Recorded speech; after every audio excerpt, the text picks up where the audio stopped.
Então, mais uma vez, boa noite para todas, todos, nossos estudantes, comunidade interna e externa que participa com a gente hoje de mais uma atividade da programação da Universidade Aberta. Esta é a 13ª edição deste evento Universidade Aberta, que propõe dialogar com a comunidade acadêmica e a comunidade regional aqui da nossa região do Grande ABC, temas tão relevantes, tão importantes, que possam, então, expandir estas ideias, trocar essas ideias, desses temas por meio de uma abordagem transversal, né, mais além do que somente os conteúdos técnicos, acadêmicos da formação profissional, que a gente possa refletir por esses temas amplos e tão importantes de uma forma tão bacana, envolvendo arte e ciência para dialogarmos estes caminhos. Este ano estamos trabalhando com a Agenda 2030 e o Cuidar do Mundo na lírica da Cora Coralina. Então, eu quero agradecer a oportunidade desta iniciativa, por mais uma vez contarmos com o apoio do SESC São Caetano, uma entidade, uma instituição muito importante, que já tem uma sólida parceria aqui com a universidade, né, e também com o apoio nesta edição do Instituto IDEA, Cultura e Pesquisa, que também contribui com a gente na construção desta edição da Universidade Aberta. É um programa de extensão que dialoga os saberes sistematizados da universidade e traz para dentro da universidade o saber popular, numa relação que justifica a própria essência da extensão universitária.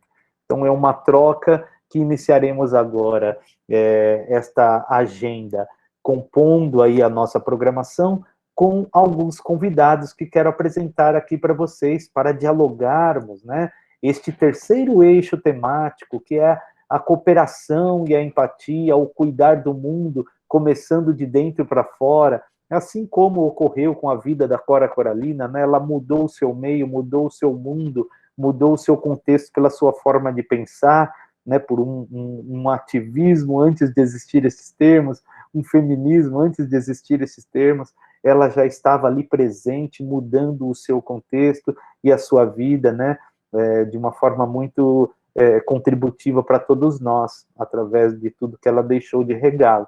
Né? Então, a gente então vai entender este momento que precisa, para alcançarmos avanços civilizatórios no marco dos Objetivos do Desenvolvimento Sustentável e da Agenda 2030, precisa que muito mais gente bata um bolão, né?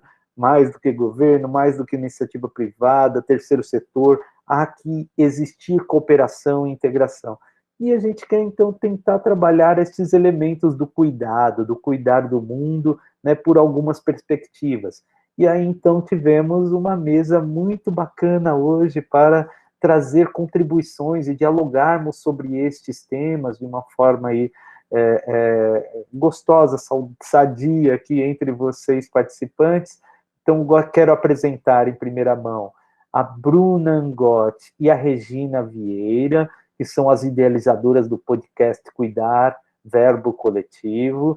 A Bruna é doutora e mestre em Antropologia Social pela Universidade de São Paulo, vice-coordenadora do Núcleo de Antropologia do Direito e do Grupo de Pesquisa Mulher, Sociedade e Direitos Humanos na Universidade Mackenzie, professora na graduação de Direito na Mackenzie também, advogada no Colégio de Advocacia em Direitos Humanos e pesquisadora fundadora do Centro de Análise da Liberdade e do Autoritarismo, LAUT.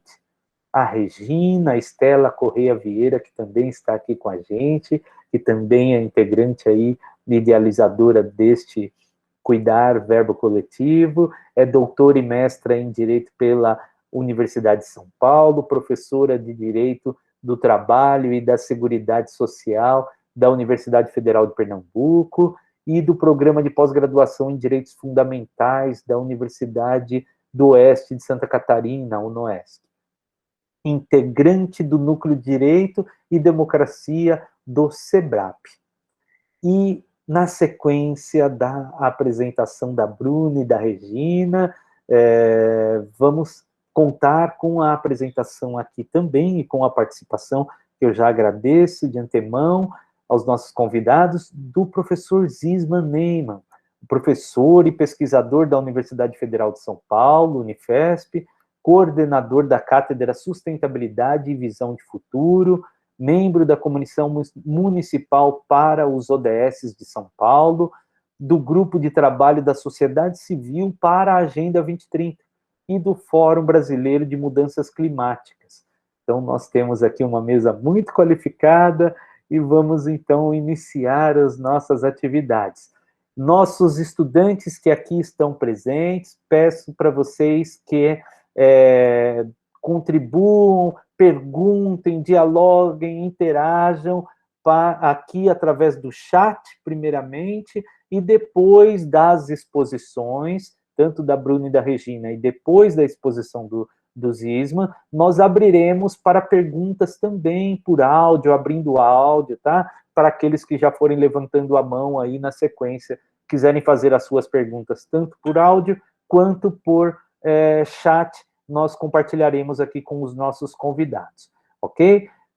Sobre lista de presença dos estudantes e do público em geral que está participando, no final da atividade, né? Então nós teremos aí as exposições entre 30 e 40 minutos, e depois no final da atividade, né, de cada 30 a 40 minutos a cada expositor, aqui, né, a Regina e a Bruna trabalhando aqui o contexto de uma exposição, o professor Zisman, uma segunda exposição, e depois, ao final, nós disponibilizaremos no chat o link do formulário para vocês preencherem a presença, tá bem? Somente quando acabar a atividade, nós disponibilizaremos o link do formulário. Muito bem, então vamos dar início à nossa programação. Mais uma vez agradeço Bruna, Regina, Zisman por estarem aqui com a gente. E passo a palavra já imediato, então, para a Bruna e para a Regina. Por favor, a mesa é de vocês. Muito obrigada, professor Ricardo, pela apresentação, pelo convite. É um grande prazer estar aqui fazendo parte do projeto Universidade Aberta, ainda mais com esse tema, né, Agenda 2030, o cuidar do mundo, que é tão caro para mim, tão caro para a Bruna. Então, quero começar com esses agradecimentos, agradecendo à Universidade Municipal de São Caetano do Sul, em seu nome, professor Ricardo, também ao SESC São Caetano do Sul, em nome do Carlos, que está aqui, que sempre que conversou conosco, que fez as pontes, a gente agradece muito ao Carlos. Cumprimento meus colegas de mesa, a professora doutora Bruna Angotti, que é minha grande parceira de pesquisa e de ideias, e o professor Zisman, vai ser um prazer ouvi-lo falar, professor. Estamos ansiosas também. Bom, a proposta, né, dessa conferência número 3, então, que é pensar em cooperação, empatia, o cuidar do mundo que começa de dentro para fora. Isso nos estimulou, né, assim, de minha parte da Bruna, a ideia é que a gente use como mote o podcast Cuidar Verbo Coletivo, que foi uma série de podcasts que a gente produziu, ela é composta de 10 episódios, sobre as diversas dimensões do cuidado durante a pandemia. A nossa ideia, qual que era? Eu quero apresentar um pouco o contexto para vocês entenderem sobre o que a gente está falando, né? A nossa ideia era aproveitar o momento da pandemia, porque o cuidado entrou de vez nos holofotes, né? Por conta da Covid-19, ali no ano passado, né? A gente está se acostumando, entre aspas, com a pandemia, mas o fato é que ali, 2019, março, abril, que foi quando eu e a Bruna optamos, pensamos, né, criamos a ideia do podcast aí, as coisas ainda estavam muito efervescentes, assim, a gente ainda estava com muito medo, com muitas dúvidas de para onde aquilo ia seguir. E o que estava acontecendo naquele momento é que tanto a mídia, a sociedade civil, os governos, as empresas, dentro das famílias, dentro das casas, a gente estava usando muito alguns imperativos como cuide de si, cuide das pessoas que você ama, cuide da sua casa, cuidado com a contaminação do coronavírus, etc, etc. Esses termos todos se tornaram extremamente frequentes. Só que ao mesmo... E aí a gente tinha palma para as enfermeiras, né? Porque estavam ajudando na linha de frente. A gente tinha uma série de debates ali em torno dessa ideia de cuidar e do cuidado. Só que com uma grande possibilidade ali, posso dizer que acho que a Bruna e eu, a gente levantou a hipótese de que seria possível que isso fosse só um balão de gás, sabe? Assim, que aquilo fosse passageiro. Que os debates sobre o cuidado viessem à tona naquele momento, mas que se dissipariam tão logo a gente tivesse uma vacina, ou tão logo esse momento de medo, né, tão grande perante a uma pandemia passasse. E aí, o que a gente optou, né? Qual foi a nossa ideia com o podcast? Era convidar pesquisadoras de diversos campos das ciências sociais que estudam o cuidado, porque o cuidado é um tema de pesquisa, é uma linha de pesquisa. Os estudos do cuidado são estudos que começaram nos anos 80, que têm se desenvolvido cada vez mais em diversas esferas do pensamento, em todo o mundo, inclusive no Brasil, na América Latina, de forma bastante forte. E não só ouvir essas pesquisadoras que já olhavam para o cuidado muito antes da pandemia, mas também trabalhadoras dessa área, então trabalhadoras domésticas, educadoras de crianças, psicólogas e militantes de movimentos de mulheres que também travavam esses debates em torno do cuidado. Então, o que a gente fez foi, ao longo de alguns meses, entrevistar essas grandes referências para nós e para esse campo de estudo. Então, entrevistamos, vou citar o nome de algumas pessoas que foram muito relevantes, né? A Helena Hirata, que é uma professora do Centro Nacional de Pesquisas da França, que estuda cuidado, a professora Nádia Guimarães, que é uma socióloga da USP e também do SEBRAP. A gente entrevistou a Luísa Batista, que é a presidenta nacional da Federação de Trabalhadoras Domésticas. A gente entrevistou a Amelinha Teles, que é fundadora da União de Mulheres de São Paulo, e muitas outras pesquisadoras, muitas outras trabalhadoras que estavam pensando sobre o tema. Então, a nossa ideia era registrar um pouco, tirar uma foto em áudio do que essas mulheres estavam refletindo sobre o cuidado naquele momento da pandemia, né? Inclusive, queria dizer que o podcast, se vocês depois das nossas falas se interessarem, ele pode ser ouvido em todas as plataformas, inclusive no Spotify. Vocês podem digitar lá, cuidar, verbo coletivo, é facinho de encontrar. E mais recentemente, o podcast saiu também em livro, e aí em livro físico, que em breve a gente acabou de chegar, chegou essa semana. Em breve, um exemplar vai para o Sesc São Caetano. Mas enquanto isso não acontece, esse livro também saiu em e-book. Essa daqui é a carinha dele, não sei se vocês conseguem ver. Ele também saiu em e-book para download gratuito.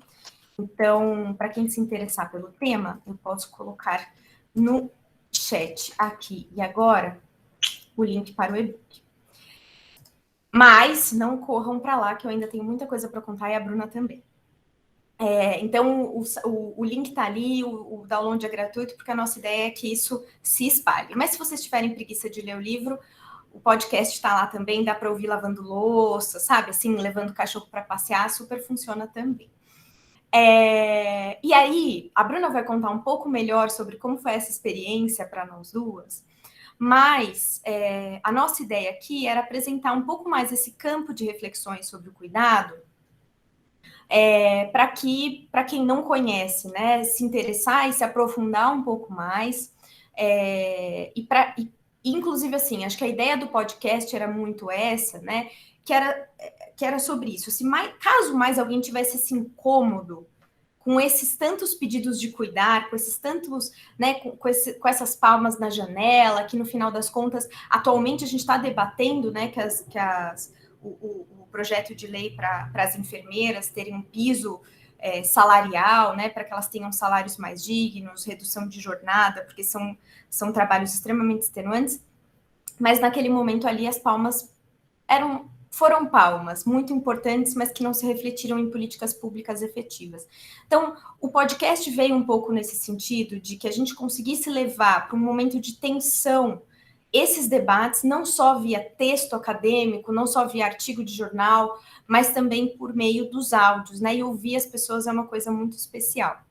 Tudo isso porque o cuidado, para nós, é um tema fundamental. E por que é um tema fundamental?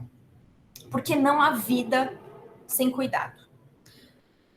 Nós somos seres humanos e somos seres extremamente dependentes uns dos outros. Diferente do que alguns pregam por aí, né, de que os seres humanos vencedores são aqueles seres humanos que são independentes, que trabalham duro, que quando os outros dormem, acordam às 2 da manhã para malhar.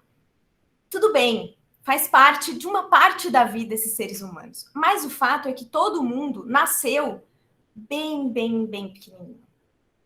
E ninguém saía para caçar na primeira semana de vida, né? Ninguém era independente, pelo menos até os 15 anos, vamos dizer assim. Nós somos extremamente dependentes. Nós somos seres originalmente dependentes. E a gente precisou e precisará de cuidado. A gente já ofereceu e vai oferecer cuidado, mais ou menos, dependendo de cada etapa da nossa vida, mas é fato que o cuidado passa por nós. E o que a pandemia veio fazer foi deixar ainda mais clara essa nossa vulnerabilidade. O fato de que a gente depende do que a Nádia Guimarães chama de circuitos do cuidado, né? Para a gente se alimentar, para a gente ter a casa limpa, para a gente manter os nossos corpos saudáveis, para que os nossos filhos, nossos irmãos sejam criados, para que a gente possa se dedicar às atividades profissionais, para que os nossos pais, nossos avós estejam bem, fiquem bem. O cuidado passa por tudo isso. Então, esse é o primeiro ponto que eu acho que é muito importante da gente deixar muito claro por aqui, né? O cuidado passa pela nossa vulnerabilidade. E acho que quando a gente se propõe, né, num projeto como esse de Universidade Aberta, falar sobre o cuidar do mundo, é justamente abrir os olhos para essa percepção de que o cuidado é algo de que nós efetivamente dependemos. No entanto, é uma coisa para a qual a gente olha muito pouco. E isso diz muito sobre a ideologia, né, do tempo atual, isso diz muito sobre o modo como o sistema econômico se organiza em torno de nós, né? Então a gente pensa no tempo como dinheiro e a gente não pensa no tempo de cuidado. Aliás, o tempo de cuidado é o tempo menos valorizado, apesar de talvez ser o tempo mais essencial, né? Isso é que a gente precisa prestar atenção, né? É disso que a gente está falando quando a gente diz que quando eu e Bruna sentamos e pensamos, bom, apesar de amadoras, apesar de nunca termos gravado absolutamente nada na vida, a Bruna já tinha gravado uma música, que aliás virou o tema do podcast. Apesar de tudo isso, a gente se desafiou para tentar levar essas reflexões adiante, né? Para que elas não ficassem só com a gente. Mas afinal, né? Já dei algumas pistas sobre do que eu estou falando, mas exatamente, né? Quando a Regina fala de cuidado, quando a Bruna vai falar de cuidado, do que a gente está falando? Eu mencionei. É isso, a Bruna só compôs a letra, veja bem. Mas foi quase, vai, Bruna, foi quase. Foi o máximo que chegamos.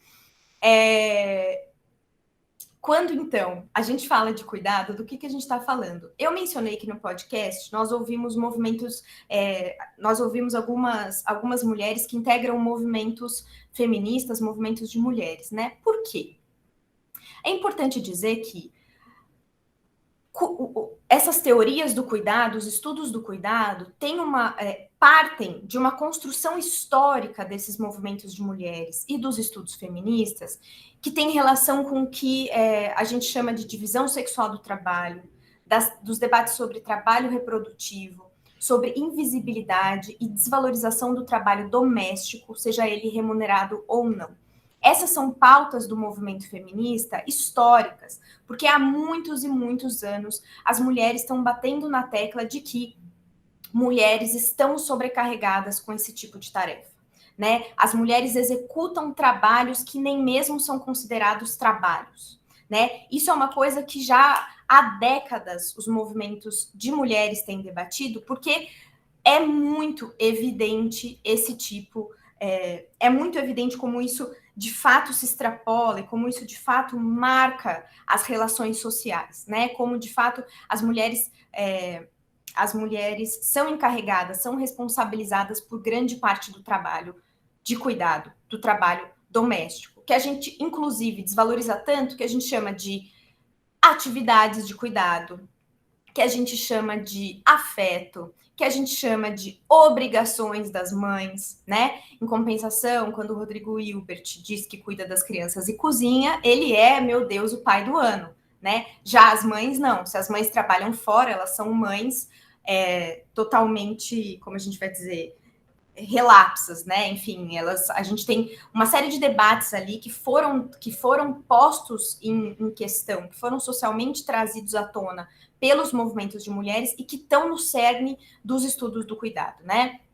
Então, quando a gente está falando do cuidado, a gente está falando de uma questão que tem toda a relação com desigualdade de gênero e também com desigualdade de raça. O conceito de cuidado é um conceito, assim, cuidado, na verdade, é um termo que a gente chamaria de polissêmico, ele pode significar diversas coisas, mas eu gosto muito de um conceito da Helena Irata, que foi uma das professoras que a gente entrevistou, e da Gita Deber, que é uma professora da Unicamp, como que elas descrevem o cuidado. Elas dizem que o cuidado são todos os processos, relações e sentimentos entre pessoas que cuidam umas das outras, evocando um campo de ações que é amplo e que cobre várias dimensões da vida social. Então, o que isso quer dizer, né? Que o cuidado engloba práticas, atitudes, valores que estão relacionados com o afeto, com o amor, com a compaixão, envolvidos nas relações entre sujeitos, mas também envolvem ações de Estado, envolvem políticas públicas que estão olhando para segmentos da população, tanto os que a gente chama de dependentes, crianças, idosos, pessoas com deficiência, mas para os demais segmentos em geral, né, para políticas públicas que vão tentar dar conta dessas demandas pelo cuidado.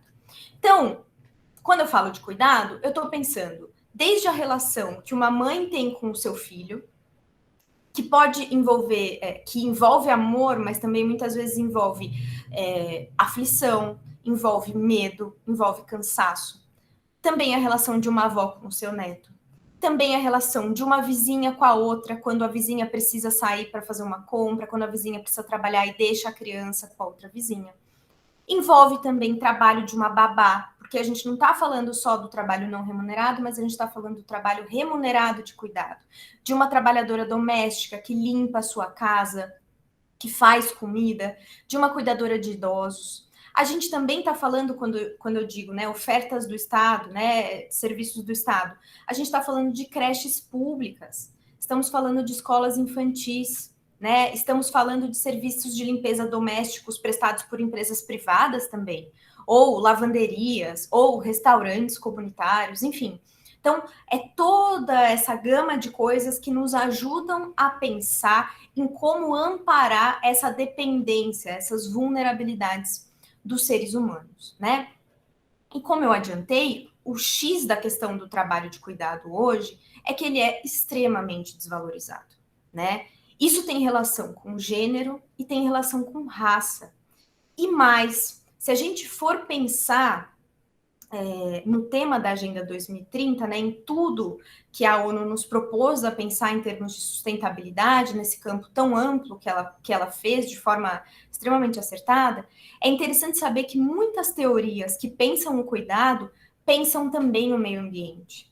Porque ambos são o trabalho de cuidado e o meio ambiente são dois fatores essenciais à humanidade, mas extremamente não reconhecidos e desvalorizados, e mais, né? Muitas vezes eles não têm nem mesmo valor. Então, a extração do meio ambiente, assim como a extração desse trabalho de muitas mulheres, em especial mulheres negras, faz com que o mundo gire, né? Assim, faz com que a sociedade se mantenha, mas a gente fecha os olhos para isso. A gente continua explorando os recursos naturais, a gente continua explorando o tempo das mulheres. E eu falo mulheres porque eu trabalho historicamente recai sobre elas, né? Recai sobre nós.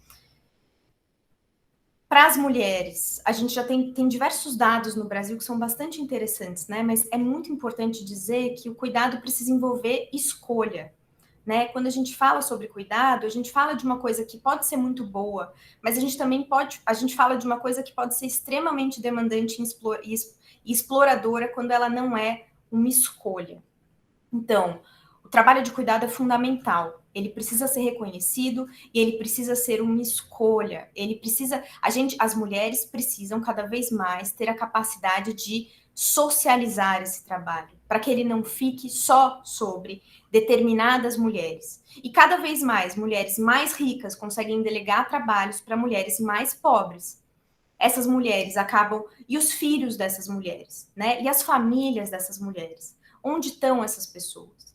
Esse debate precisa ser feito para que a gente consiga pensar numa sociedade mais igual, pensar numa sociedade que se sustente de forma mais equitativa, mais equilibrada, né? Para a gente diminuir o fosso das desigualdades.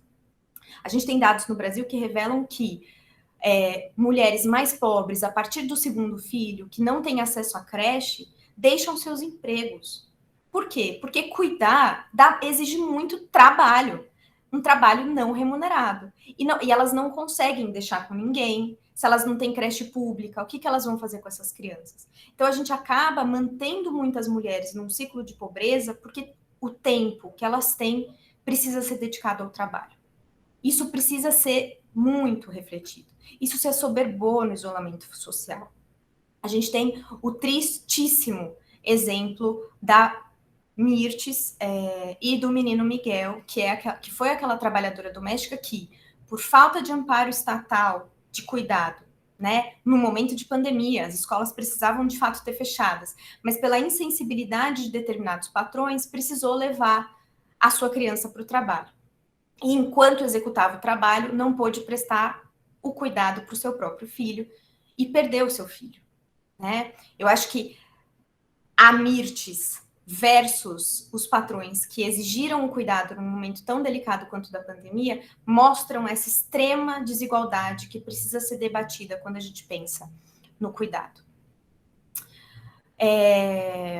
O cuidado, então, ele não pode ser um problema privado. Ele é um problema, uma questão de ordem pública. E é isso que a gente queria fazer aqui, né? Mostrar como esses debates precisam vir a público, precisam estar no espaço público. Não é um problema das famílias, não é um problema das mulheres, é um problema de todo mundo, porque todo mundo precisa de cuidado. Nesse sentido, de novo, está em plena correlação com a Agenda 2030, porque a gente está falando do ODS número 1, erradicação da pobreza. A gente está falando do ODS número 5, igualdade de gênero. A gente está falando do ODS 8, trabalho decente. Até hoje, a grande maioria das trabalhadoras domésticas recebem menos que um salário mínimo no Brasil.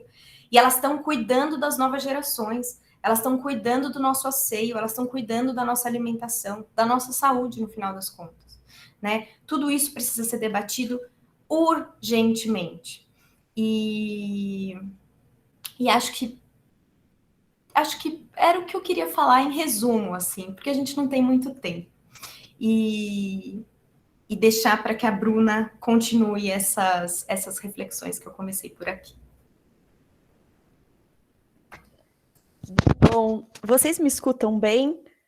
Eu coloquei esse fone porque tá uma cantoria de cachorros aqui, eu tô com um pouco de medo do que pode acontecer. Tá ótimo. Bom, obrigada, Regina, por essa introdução tão importante à temática do cuidado. Eu costumo dizer que essa área, a Regina, a gente trabalha juntas há muitos anos, a gente pesquisa juntas, mas eu sou do mundo do crime e a Regina é do mundo do trabalho, e a gente puxa uma para outra, uma outra para os seus temas, assim, e ela me introduziu nesse debate do cuidado, e tem sido uma aventura lindíssima, e ouvi-la falar é sempre uma alegria. Também agradeço muito o convite, tanto do professor Ricardo, quanto do Carlos, companheiro do SESC, e também um prazer estar aqui com o professor Zisman.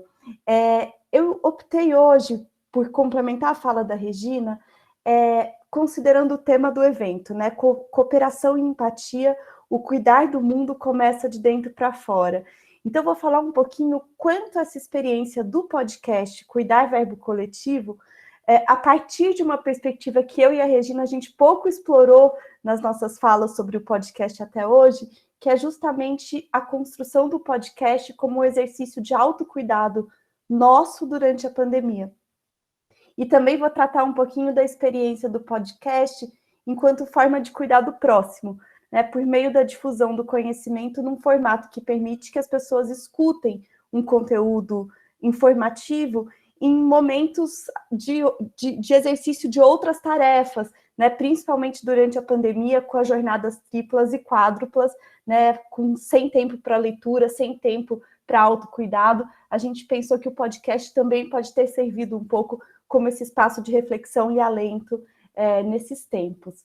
Então, no primeiro ponto, né, o podcast enquanto uma experiência de autocuidado, a gente foi percebendo isso ao longo das gravações.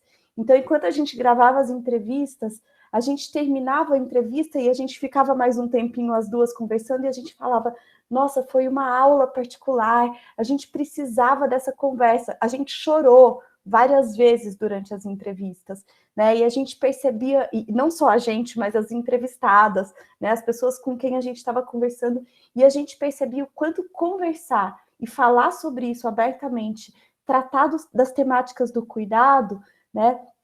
Permitiu trocas e reflexões e percepções que a gente não tinha outro espaço para ter.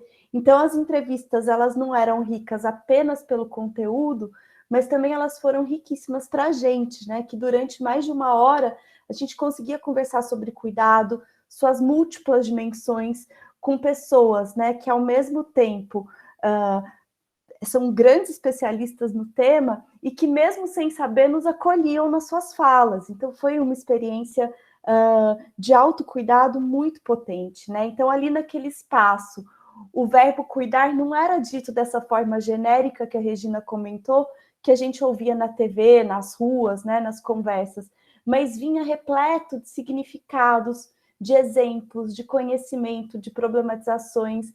Então, por exemplo, as perguntas, né, quem cuida de quem cuida? Qual o valor dado ao trabalho de cuidado na nossa sociedade? Quais os ônus do trabalho de cuidado em plena pandemia?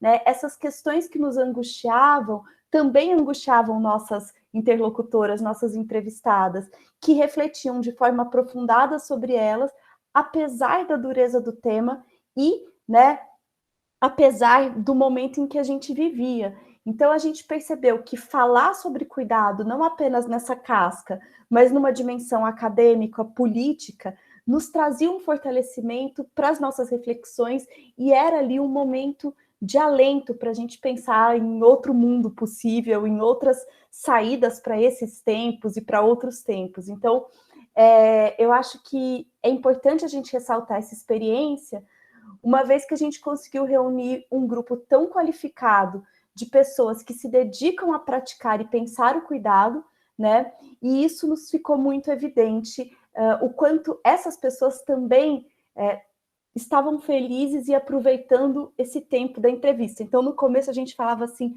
nossa, será que vai ser um grande incômodo, né? A gente fazer a pessoa ficar 1h30, 2 horas, dando uma entrevista para a gente nesses tempos de pandemia, todo mundo tão ocupado. E era muito impressionante como a gente recebia as respostas super rápidas e assim, nossa, a gente quer participar do podcast. E mesmo pessoas que nos escreveram falaram, a gente quer ser entrevistada. E que a gente falou, bom, isso vai ficar para uma segunda temporada, né? Então ficou muito evidente que as pessoas queriam falar sobre o assunto, que elas também estavam incomodadíssimas com a superficialidade da forma como isso estava sendo tratado. Então os encontros foram muito qualificados e foram, de fato, né, extremamente dialogados, extremamente compartilhados.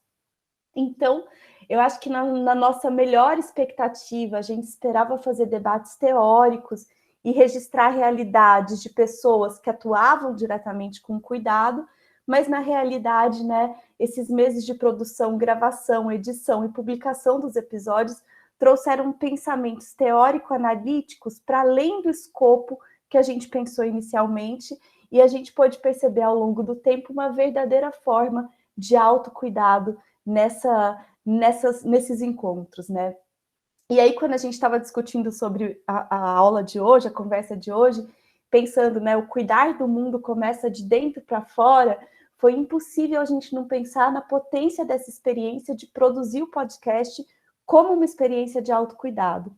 E um segundo movimento que eu acho que vale a pena ressaltar foi como esses momentos, né, vividos de maneira tão inspirada entre nós permitiram cooperação e empatia, que também são palavras que aparecem na temática de hoje, pois o resultado do podcast foi conseguir compartilhar essas reflexões com outras pessoas, que das suas casas, né, em meio a inúmeras tarefas e afazeres, puderam receber essas reflexões.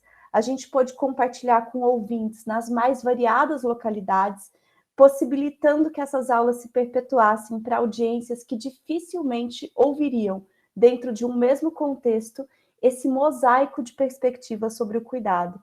Então, o podcast chegou a mais de 2.000 execuções em 6 meses de lançamento e foi ouvido no Brasil e em outros 16 países, como França, Estados Unidos, Portugal e México, coisa que a gente nunca imaginou ser possível. A gente recebeu feedback de muitas ouvintes que agradeciam o conhecimento compartilhado nesse momento, nesse formato acessível e compatível com os tempos vividos, né? Isso, como eu já disse, porque se trata de um programa em formato de áudio disponibilizado na internet que pode ser ouvido a qualquer momento, lavando roupa, passando roupa, fazendo comida, levando o cachorro para passear, né, na própria rede de internet ou baixado no celular em dispositivos portáteis. Então, é um formato que facilita a comunicação do conteúdo, principalmente para pessoas sobrecarregadas e com pouco tempo, né, para ler notícias, para sentar e para ter esse momento. A gente recebeu, né, retorno de ouvintes que acumulavam aula online dos filhos, trabalho remoto, atividade doméstica, dizendo que ouviam sempre o podcast no momento zen, que era o momento da faxina ou de lavar louça. O podcast também, né, se abriu como espaço para a gente conhecer e aprofundar temas de forma mais intensa e mais próxima. Então, a gente percebeu isso, né, esse retorno da ideia do rádio, tão importante no começo do século XX, até metade do século XX, e que depois foi dando espaço às mídias de estímulo visual. E como o podcast, principalmente nos tempos da pandemia, eles voltaram como uma forma, né, importante de mídia, e aí a gente pensou essa forma como também uma forma de cuidado, especialmente de autocuidado, né, e de reflexão social e coletiva nesse espaço privado, né, trazer essa discussão para esse espaço privado. Quando a gente pensou no podcast, a gente queria falar sobre cuidado com um público para além do público acadêmico, incluindo pessoas que estavam experimentando o aumento dessas cargas de trabalho, né, que brotou no cotidiano pós-pandemia, né, durante a pandemia, pós-decretação da pandemia.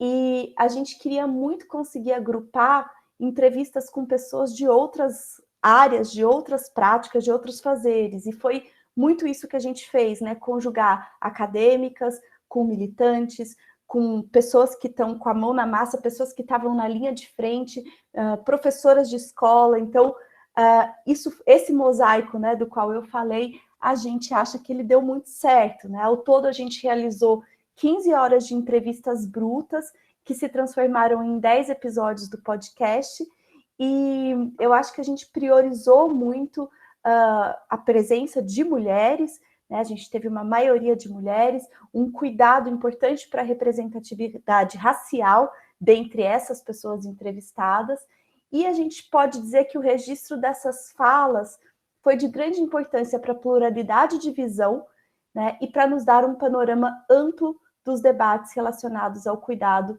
que foram propostos nesses episódios. Caminhando aqui para o final, eu acho que essa ferramenta se mostrou uma alternativa importante para a gente abordar com profundidade a temática do cuidado, aproveitando essa janela aberta da pandemia, né, que o cuidado estava exacerbado e em pauta, e chamando a atenção das pessoas para os muitos desdobramentos e demandas que esse trabalho de cuidado gera em nossas vidas. A gente também tinha uma curiosidade genuína de saber e registrar, né, o que as referências no estudo de cuidado, as pessoas que a gente lê, as pessoas, né, que nos inspiraram nas nossas reflexões, principalmente nos trabalhos da Regina, né? O que essas pessoas tinham a dizer nesse momento? O que as pessoas dos movimentos sociais que sempre falaram, principalmente de mulheres, sempre falaram sobre o cuidado, o que elas estavam falando agora, na pandemia? E as profissionais do ensino, as profissionais da saúde, né? Então, era uma oportunidade de tratar e aprofundar aquilo que estava sendo muito debatido, tentando sair, né, da superficialidade do tema. Então, gente, por fim, acho que eu gostaria de dizer que a experiência de ter feito esse podcast durante os primeiros meses da pandemia no ano passado foi instigante e rica ao mesmo tempo. Instigante porque a gente encarou o desafio a partir do incômodo com a abordagem da temática, utilizar uma ferramenta com a qual a gente não estava familiarizada para promover e divulgar narrativas qualificadas sobre a questão, e, por outro lado, pela experiência de, em plena pandemia, a gente ter conseguido tempo e energia de fazê-lo, o que pode ter sido, como eu já disse, inconscientemente, uma estratégia para a gente manter a sanidade em uma fase de incerteza e sofrimento coletivo. Me coloco à disposição para a gente continuar essa conversa. Um prazer enorme estar aqui nesse evento tão, tão bonito, inspirado nessa poeta, né, que tanto pensou as dimensões do cuidado, que foi Cora Coralina. Então, estamos aqui abertas para debater, ansiosa para ouvir o professor Zisman e para o nosso debate. Obrigada. Obrigado, Bruna. Obrigado, Regina. Que trabalho lindo. Sem dúvida, vai aguçar bastante o nosso diálogo aqui. Bom, vamos aqui já na sequência engatar a nossa a contribuição do professor Zisman. Vou tirar aqui a apresentação institucional para o professor poder subir sua apresentação e a gente já segue com o nosso programa. Pessoal, vão colocando aí no chat, tá?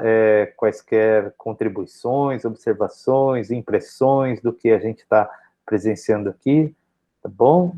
E no final a gente abre uma roda de diálogos aí com os nossos expositores. Professor, a palavra é sua, por favor. Ótimo, professor Ricardo, muito boa noite a todas, todos presentes. Professora Bruna, professora Regina, que eu tenho orgulho e a honra de dividir hoje a nossa mesa de debates aqui. Aos demais professores e professoras, estudantes que estão assistindo e o público em geral que está nos vendo, é um prazer muito grande poder aqui conversar um pouco a respeito de cooperação e empatia, né? Como a gente pode, de alguma forma, transformar as coisas, transformar o mundo a partir de uma perspectiva interna primeiro, né? Mudar a nós mesmos antes de qualquer coisa, para depois ambicionar mudar um pouco o mundo, né? Que está para fora. Eu adorei a ideia de estar numa mesa discutindo cuidados e ouvindo atentamente a fala das professoras que me antecederam. Eu trago uma perspectiva agora de cuidado que é necessário para os dias atuais. Acho que, infelizmente, né, a gente jamais imaginou que fosse chegar a esse tempo em que o cuidado com o planeta passa a ser uma questão de sobrevivência até maior do que os cuidados que nós temos que ter uns com os outros. Claro que o cuidado do ser humano com o ser humano acima de qualquer necessidade de sobrevivência é fundamental, mas hoje nós temos que extrapolar essa nossa grande habilidade de saber cuidar e de precisar de cuidados, né, da troca que nós precisamos sempre com os cuidados, a partir da necessidade de cuidar do planeta em que nós vivemos, porque os danos provocados pela nossa civilização, né, a teia da vida que nos sustenta de última forma, atingem um grau tão complexo.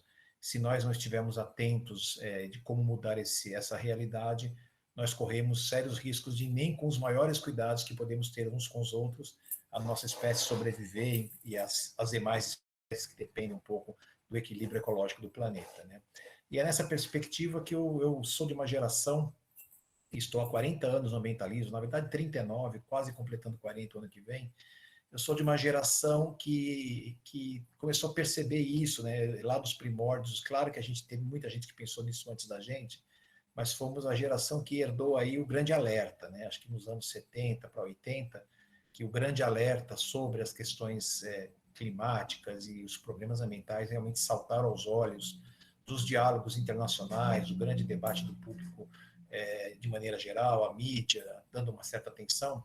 Então eu tive o privilégio, né, se é que se pode dizer isso, de ser de uma geração que sonhou com um mundo melhor, e esse mundo melhor implicava num mundo com cuidados ao meio ambiente, com um equilíbrio maior da relação entre a sociedade e esse meio ambiente. E essa minha geração tem batalhado aí em todas as instâncias possíveis para tornar esse sonho uma realidade, um sonho de um mundo em que a sociedade e o ambiente vivam em harmonia e a gente possa sobreviver com o bem-estar de todos, o bem-estar da nossa espécie e o bem-estar das espécies que compartilham esse planeta com a gente, né? Infelizmente, chegamos aqui nos anos 2020, 2021 agora, com um alerta vermelho muito, muito forte, aceso para todos nós, de que nós talvez estejamos, não estejamos conseguindo cumprir essa missão de tornar a nossa sociedade equilibrada com o uso dos recursos naturais que são oferecidos pelos demais componentes do planeta, e, portanto, as necessidades de ficarmos discutindo uma agenda 2030, onde estão colocados aí as principais metas necessárias para que nós possamos vencer os desafios de encontrar esse equilíbrio de harmonia entre a sociedade e o meio ambiente. E falando de cuidados, e falando dentro de um evento que trouxe a Cora Coralina como inspiração, eu não poderia estar mais feliz, porque eu adoro a poesia de Cora Coralina, visitei a cidade de Goiás quando conheci a casa dela, e desde então tenho me aproximado cada vez mais da poesia dela, a ponto de hoje ter uma filha que tem 18 anos, o nome dela é Cora, em homenagem a Cora Coralina. Então, bate muito forte para mim, né, a poesia, a vida, a inspiração de Cora Coralina. Então, hoje eu fiz um exercício inédito, eu não tinha feito, acho que o desafio que o professor Ricardo me trouxe, me permitindo fazer, puxa, eu sei que já falamos da lírica de Cora Coralina nesse nosso evento Universidade Aberta, eu sei que nós já trouxemos outros colegas que falaram da correlação da poesia dela com os cuidados, mas eu queria fazer uma relação mais direta entre os ODS mesmo, né, cada um dos 17 ODS, com a poesia de Cora. E aí eu fui atrás de trechos e versos, né, de toda a obra dela, que mais ou menos falavam a mesma coisa do que falam os ODS. E é esse um pouco a brincadeira que eu quero trazer para vocês sobre o cuidar do planeta a partir dessa perspectiva da racionalidade científica e da racionalidade da diplomacia internacional, que nos traz as metas concretas, racionais a serem vencidas, e a inspiração poética da Cora, trazendo a mesma mensagem, né? Então, quando a gente fala, por exemplo, então, do ODS 1, a erradicação da pobreza, né? E nós estamos falando, talvez, aqui de uma coisa até maior, que é a erradicação da riqueza extrema, né? Porque se há pobreza, é porque nós estamos assistindo no planeta um acúmulo muito grande de riqueza do outro lado, né? Há uma desigualdade na distribuição dos recursos e, portanto, a erradicação da pobreza é uma meta importante. E Cora Coralina, num de seus poemas, diz, né? Criança periférica, rejeitada, teu mundo é o submundo. Então, já denunciando a partir de um verso bastante forte, né? O quanto nós estamos relegando as pessoas menos privilegiadas economicamente para uma vida que é quase um submundo mesmo, que não está na qualidade de vida ideal para o que nós entendemos como dignidade humana, e o quanto nós temos que pensar, e principalmente nas crianças, que são o futuro da humanidade, né? Então, está aí o ODS número 1 nos chama para essa missão número 1, importantíssima, que é cuidar, de certa forma, do ambiente humano, e focando na má qualidade de vida que os mais pobres enfrentam, infelizmente. O ODS 2 fala sobre fome e agricultura sustentável, um tema bastante relacionado com o primeiro, né? E aí eu tirei esse trecho aqui desse poema da Cora, que diz assim: bem por isso mesmo, diz o caboclo, a alegria vem das tripas, barriga cheia, coração alegre, o que é a pura verdade. É isso que tem diretamente relacionado com a fome zero.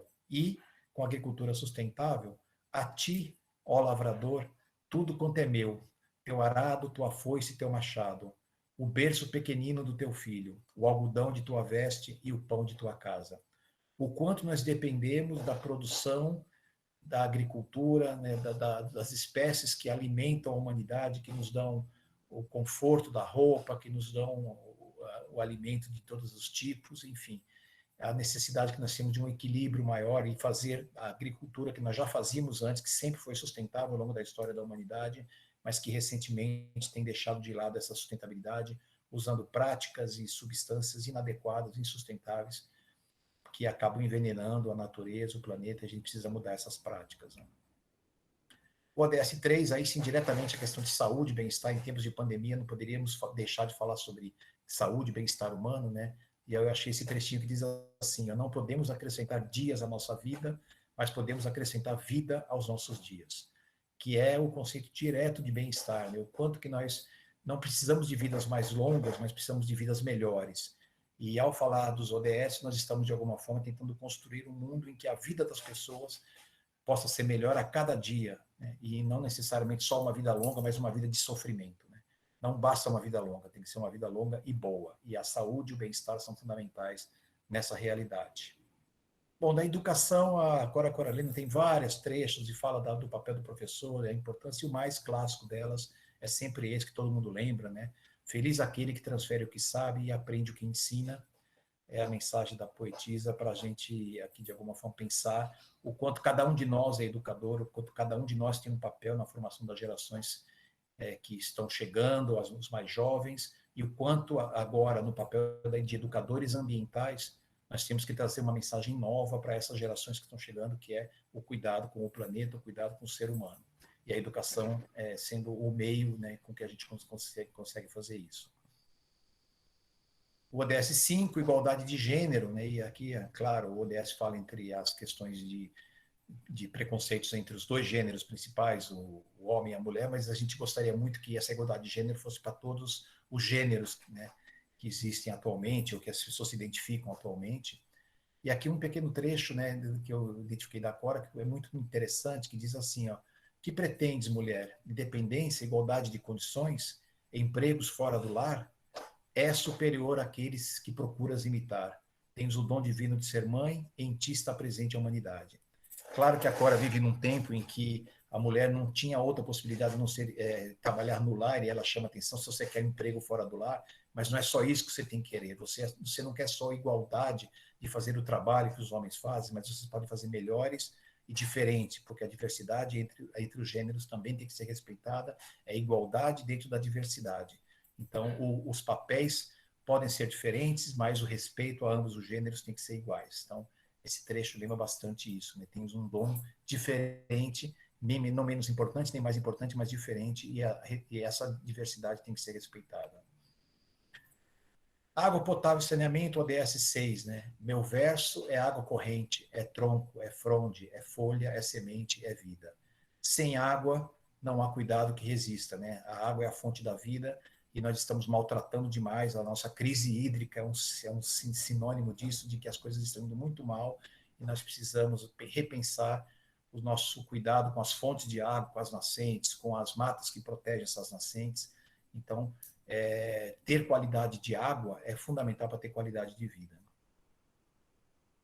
A energia limpa e acessível, e aí pensando na nossa maior fonte, que é o sol, né? Eu sou a fonte original de toda a vida, sou o chão que se prende à tua casa, sou a telha da coberta do teu lar, a mina constante do teu poço. O quanto que as fontes de energia, as energias limpas, saudáveis, podem mudar toda uma matriz que a humanidade usou no século XX, que provocou tantos danos ao meio ambiente, né? ODS 8, trabalho decente e crescimento econômico, tentando repensar o que significa crescimento de qualidade, não crescimento numérico, né? E o trabalho que é o trabalho que todo mundo, que dignifica de alguma forma o homem, tem que ser decente para todos. Da mesma forma, aquela sentença: a quem te pedir um peixe, dá uma vara de pescar. Pensando bem, não só a vara de pescar, também a linhada, o anzol, a chumbada, a isca. Todas as condições necessárias para que o trabalho seja digno, seja decente para todos. O ODS 9, Indústria, Inovação e Infraestrutura, falando dos arranjos de produção da humanidade, de onde vem a fonte das coisas que a gente constrói, da tecnologia, né, dos meios de transporte. E ela tem uma frase que diz assim: há muros que só a paciência derruba e há pontes que só o carinho constrói. Eu achei muito bonito essas metáforas, né, que de certa forma remetem a construções humanas, coisas que é pontes, muros, e o quanto que nós temos que inserir nisso habilidades humanas, que é a paciência, o carinho, em fazer um mundo diferente na indústria, na inovação, na tecnologia. A redução das desigualdades também, um ODS muito ligado com a questão da fome, né, e com a questão da agricultura sustentável, também as desigualdades é fundamental. E ela tem um poema muito forte que diz assim, ó, preconceitos de classe, preconceitos de cor e de família, preconceitos econômicos, férreos preconceitos sociais. Luta, a palavra vibrante que levanta os fracos e determina os fortes. Chamando a atenção aí de que esses preconceitos têm que ser superados, não temos que trabalhar com ódio, temos que trabalhar com amor, não temos que trabalhar com radicalidade, com divisão, temos que trabalhar com união e com cooperação. E para isso a gente precisa primeiro reduzir as desigualdades entre todos os seres humanos. O ODS 11, é bom que essas palestras com números, o pessoal até sabe, no 17 ele vai acabar, né? Então não vai muito longe, então tá indo bem. O ODS 11, cidades, né, fala sobre o ambiente humano da cidade, onde nós vivemos, onde a gente tem que estar bem, porque é o nosso território, é onde a gente mora, é onde a gente se relaciona com os nossos vizinhos, né? E a Cora Coralina tinha uma relação muito forte com a cidade dela, com Goiás, né? Ela tem um poema específico que fala da cidade dela e diz assim, ó, Goiás, minha cidade, eu sou aquela amorosa das tuas ruas estreitas, curtas, indecisas, entrando e saindo umas das outras. Então, a forma carinhosa com que ela descreve a cidade, das ruas estreitas e curtas da cidade dela, o quanto ela mostra um carinho pelo espaço onde ela mora, o amor que ela tem por aquela cidade pequenininha de Goiás Velho, e o quanto nós temos que ter essa mesma relação com as nossas cidades, tornando todas elas um pouco mais sustentáveis. O ODS 12 fala de consumo e produção responsáveis, o quanto que nós temos que repensar os nossos hábitos consumistas, consumir só o que nós precisamos de fato, aquilo que é essencial para a nossa vida. E olha que bonito esse trecho desses versos de um poema maior que ela tem, que diz assim, que eu possa agradecer a vós, minha cama estreita, minhas coisinhas pobres, minha casa de chão, pedras e tábuas remontadas, e ter sempre um feixe de lenha debaixo do meu fogão de taipa, e acender eu mesma o fogo alegre da minha casa na manhã de um novo dia que começa. O quanto que a simplicidade, né, está presente nas palavras, e o quanto que a simplicidade é a palavra do momento quando se fala em consumo e produção responsáveis da humanidade como um todo.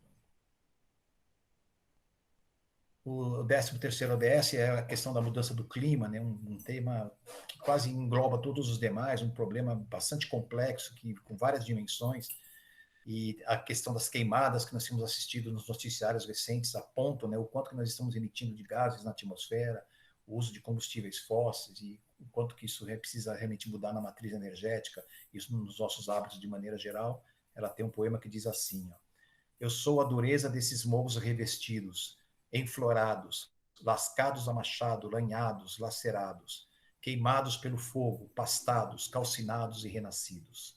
Então, uma imagem dura, né, do quanto que a gente maltrata, né, os nossos espaços de natureza, as nossas florestas, o nosso cerrado. E a água, de novo, né, a questão da água, né, na vida, né, o 14º ODS fala especificamente da vida na água, e especialmente da vida no mar, fala da biodiversidade do mar, tem uma série de metas relativas ao mar, e aí tem esse trechinho bonitinho que eu achei que tem a ver com a vida no mar, né? E eu quero te servir a poesia numa concha azul do mar. O quanto que o mar inspira poetas, inspira a humanidade e nos chama a atenção para um lugar, né, que durante tanto tempo foi equilibrado, que manteve a vida, onde surgiu a vida no planeta, e hoje pede socorro com tantos resíduos que nós estamos lançando, com tanto plástico, microplástico, enfim, toda a poluição, o quanto que nós temos que cuidar dos nossos mares de uma maneira geral no planeta. E o ODS 15, que fala a mesma coisa da biodiversidade, né, da vida na Terra, e aí fala da nossa relação com todos os seres vivos, da nossa relação de uma rede de vida, dos ciclos da vida, enquanto nós temos um elo direto com todos os seres vivos que coabitam o planeta com a gente. Ela tem esse poema que é clássico também, né, o obituário dela, que ela queria colocar a seguinte frase, morta, serei árvore, serei tronco, serei fronde, e minhas raízes enlaçadas às pedras do meu berço são as cordas que brotam de uma lira. Que é um poema muito bonito que mostra exatamente a relação que ela tem, né, ela se sentindo parte dessa natureza e diretamente ligada a todos os ciclos dessa mesma natureza. O 16º ODS fala de paz, justiça, instituições eficazes, né, o quanto que nós temos que acabar com a violência, que acabar com as guerras e viver num ambiente de paz entre todos. Ela diz assim, o importante é semear, produzir milhões de sorrisos de solidariedade e amizade, Procuro semear otimismo e plantar sementes de paz e justiça. É praticamente a mesma redação do ODS, né? Só que na forma de uma poesia. Finalmente, né, para encerrar minha fala aqui, a gente poder abrir uma conversa gostosa, o 17º que fala da necessidade que nós temos de cuidar uns dos outros, e para isso a gente precisa estabelecer parcerias e meios de implementar as parcerias na base da cooperação de uns com os outros, do cuidado de uns com os outros. Ela diz assim: faz da tua vida mesquinha um poema, e viverás no coração dos jovens e na memória das gerações que hão de vir. É na base da parceria, da colaboração, que nós vamos transformar as gerações que vêm e seremos lembrados por eles por termos sido uma geração que conseguiu fazer o mundo um lugar melhor para todos nós vivermos. É uma brincadeira, é uma inspiração. Eu poderia falar de um modo muito mais técnico dos ODS, mas achei que essa correlação já diz tudo. Os ODS, essas frases que são colocadas nos quadradinhos também já dizem tudo. Algumas pessoas já conhecem, a gente pode, acho que, partir para o nosso diálogo. Professor Ricardo, muito obrigado pelo convite mais uma vez. Fico à disposição de todos para a gente conversar. Muito obrigado, professor Ziso. Deixa eu parar a minha apresentação aqui. Que bacana, que leveza para trazer este tema tão amplo, tão complexo, como você mesmo disse, tão técnico muitas vezes, né? Nós vamos ali para este caminho muito do acadêmico, do duro, né? E com a leveza, é isso que dá, né? Misturar arte e ciência é esta coisa maravilhosa, né? Que nos faz sentir aí. Muito obrigado pela sua apresentação também. Né? Então, gente, agora vamos iniciar este diálogo. Podemos aqui, já temos algumas perguntas, algumas contribuições. O Guilherme, lá atrás, quando o Zisman começou a colocar... Primeiro, antes aqui, pessoal, uma questão. Estão aí, da Regina e da Bruna, os links para vocês, tá? Tanto do Spotify quanto do livro, tá? Depois o Guilherme fez uma colocação lá atrás sobre esses efeitos da globalização, de exclusão em sociedade pobre, quando o Zisman estava fazendo a primeira relação com o primeiro, segundo, terceiro objetivo, né? Então, isso é um tema que também a gente pode voltar nele. E o Carlos faz uma pergunta aqui, ó. Gostaria que vocês comentassem sobre a teoria econômica e também responsável pela justificativa prática pela desvalorização do cuidado, dos cuidadores de pessoas e da natureza. Se a teoria econômica é, de certo modo, uma teoria de valorização, como pensar uma teoria de valorização alternativa, a valorização da acumulação e entropia? Tudo bem? Podemos, então, iniciar com a pergunta do Carlos aí, que já dá um norte para a gente começar. Vamos lá. Por favor, fiquem à vontade.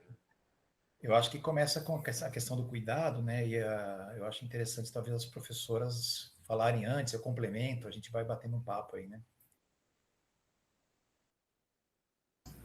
Acho que de todo jeito eu tinha a questão do meio ambiente também, mas como preferirem. Respondendo o Carlos, acho que essa é a pergunta de $1 milhão, Carlos. Não, eu não diria $1 milhão, eu diria da acumulação de bilhões de dólares, talvez. Bom, como eu mencionei, né, eu gosto muito... Eu acho que algumas teóricas críticas ajudam muito a pensar todas essas correlações, né? Eu não vejo como a gente pensar nos debates sobre sustentabilidade, sobre o meio ambiente, sem a gente pensar nos debates sobre feminismo, sem a gente pensar nos debates sobre racismo, sem a gente pensar nas questões de capacidade, enfim, todas essas desigualdades que estão em voga. E, ao mesmo tempo, não tem como a gente pensar todas essas desigualdades, todos esses temas-chave, sem a gente pensar no sistema econômico, né? Então é isso. Acho que a pergunta é essa, né? Se a teoria econômica, então, é responsável, o que a gente precisa fazer? Eu acho que o primeiro ponto, talvez, seja a gente perceber, né, um pouco do papel do que a gente quis fazer no podcast foi jogar luz sobre isso, né? Eu acho que o papel dos ambientalistas também tem sido esse, né, que fique cada vez mais evidente, cada vez mais insustentável essas formas de exploração que são tão características do nosso atual sistema econômico, né? Então, a gente achar que é normal a gente não pagar por trabalho, ou a gente achar que é normal a gente querer mercantilizar absolutamente tudo, né? A gente achar que é normal a gente se utilizar e esgotar todos os recursos naturais possíveis em troca de nada, né? Enfim, da gente drenar rios, da gente vender nascentes, né? Como a gente sabe que tem acontecido, da gente acabar com maciços férreos inteiros no Brasil para monocultura agroexportadora, né? Então, eu acho que esses debates estão muito presentes.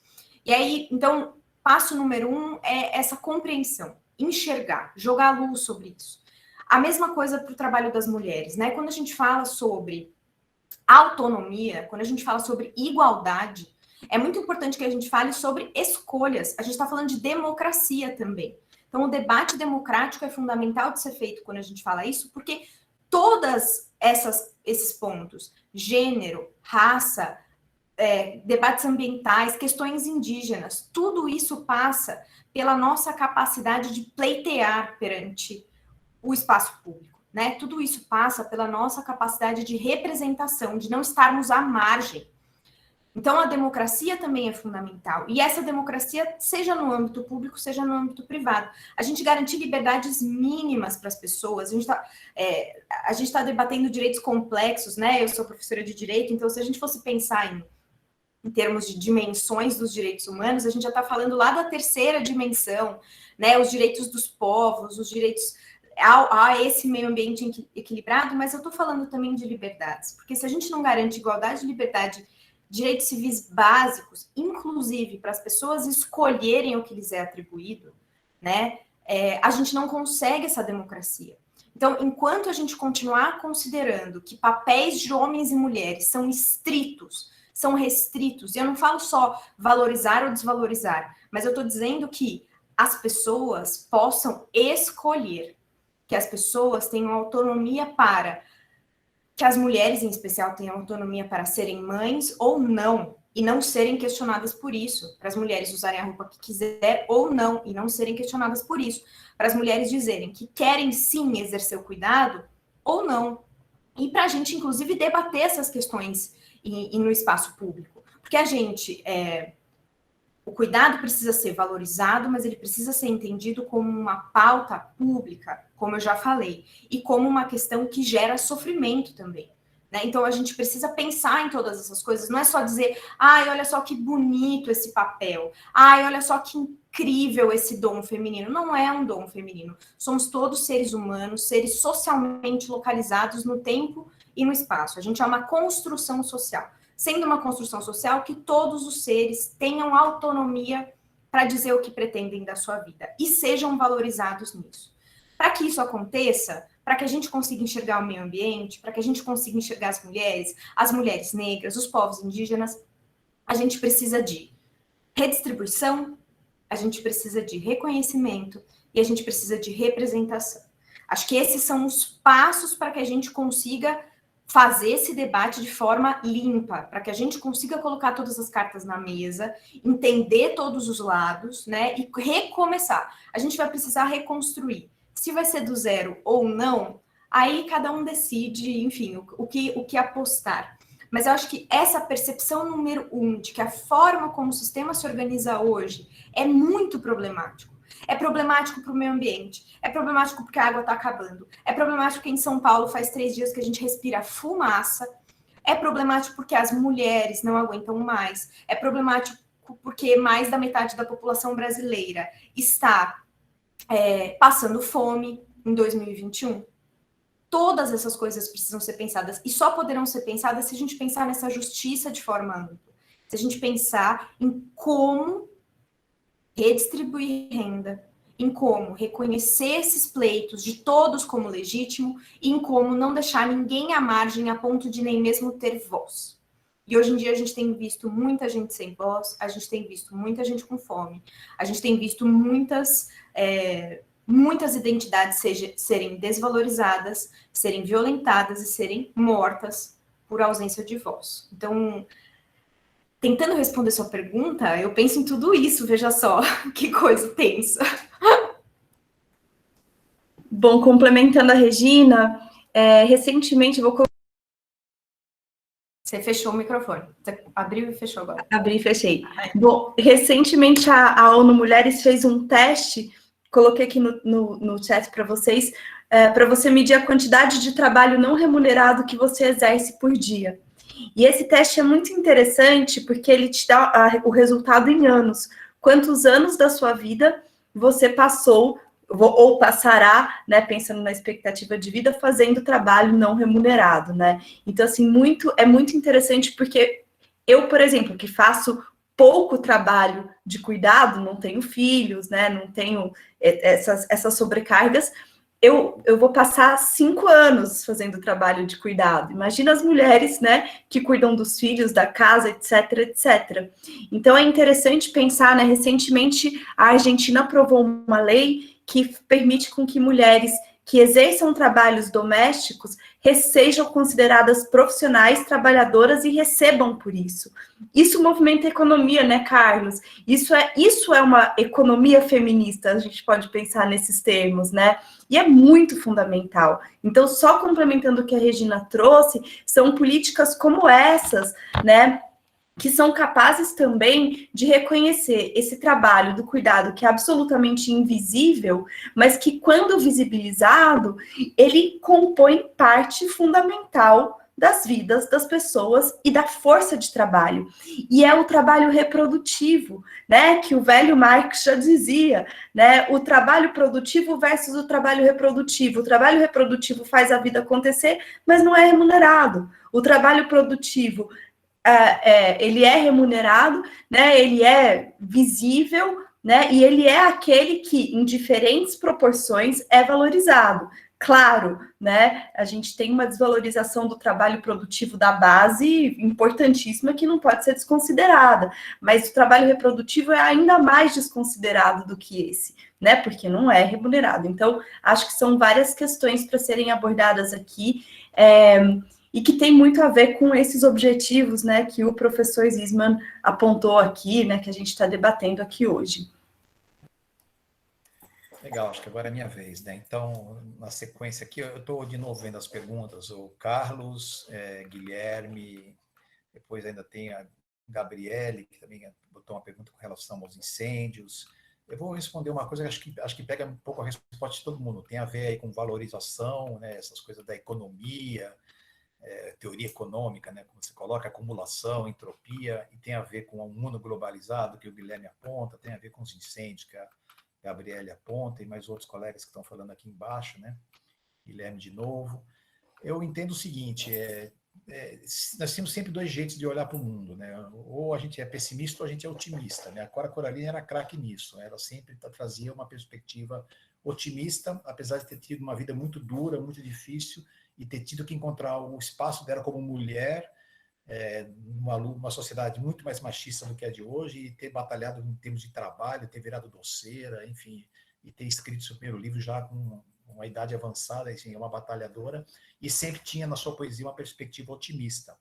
Eu também estou tentando aqui trazer essa mensagem para vocês, porque nós estamos vivendo uma crise como nunca antes a humanidade enfrentou. Esse é o pessimista falando, ó, o mundo está acabando, gente, o mundo vai acabar e pronto, não tem mais jeito.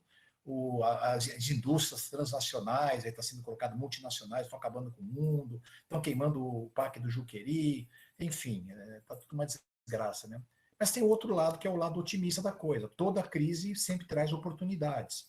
Aliás, as maiores oportunidades sempre nascem dos períodos de crise. Enquanto não há crise, não há oportunidades. Tudo fica mais ou menos igual, e os que já estão inseridos no mercado de trabalho, nas oportunidades de exercer um papel social importante, eles acabam ocupando esses espaços e dão poucas oportunidades aos mais jovens. E eu vejo que a crise ambiental, ela traz as oportunidades, já que tudo está por ser revisto, repensado, reconstruído.